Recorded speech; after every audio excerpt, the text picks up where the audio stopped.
So if I understand that you have a new doctor for your diabetes, why don't you tell me how that's going? Well, it was almost 3 weeks ago, and she gave me a lot of information that I never received before. She made me feel very comfortable. She's more than willing to spend the time with me. She spent initial visit about 50 minutes with me, so.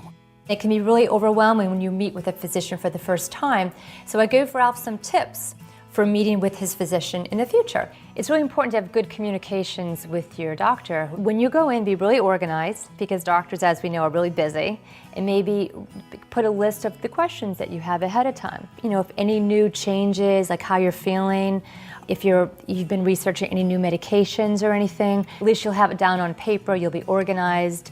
Yeah, I'll do that. That's a good recommendation. I do have a tendency sometimes to forget everything that I should be asking. It can also help, I think, sometimes to bring somebody with you to your doctor's appointments.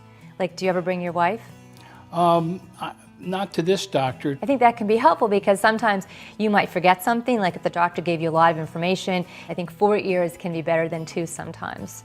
A support system is really important for people with diabetes, and Ralph is very lucky that he has his supportive wife, Barbara.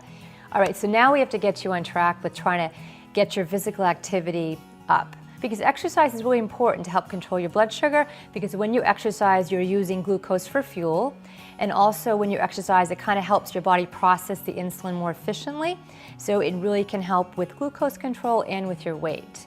Ralph has done an excellent job at losing weight. He actually lost 20 pounds last year. However, he does want to lose a few more pounds.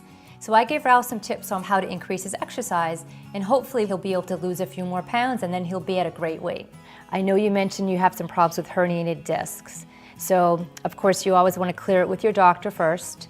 You mentioned about walking on hills. That might not be so good for your back, but how about walking on some flat surfaces? Flat surface, I don't have any problem. That's excellent. So you can maybe go with your wife somewhere, you could drive somewhere and take a walk in a park or on a track. I could walk on a track, I could walk on a paved road, I could walk on a sidewalk. I can do that and get plenty of movement and not have any pain in my back. Or I noticed also you have a glider. Are you using that at all?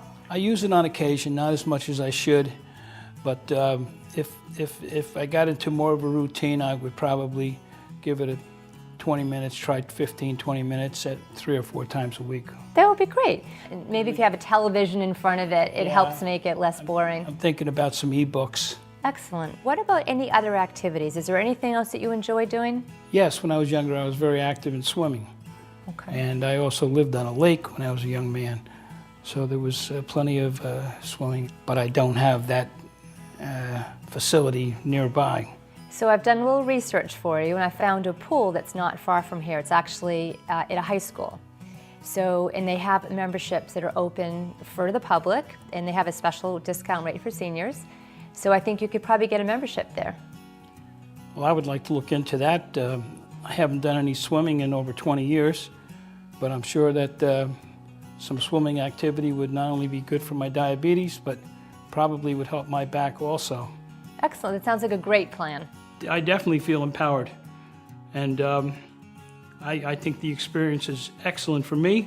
Now that I have these options, I will do what she said.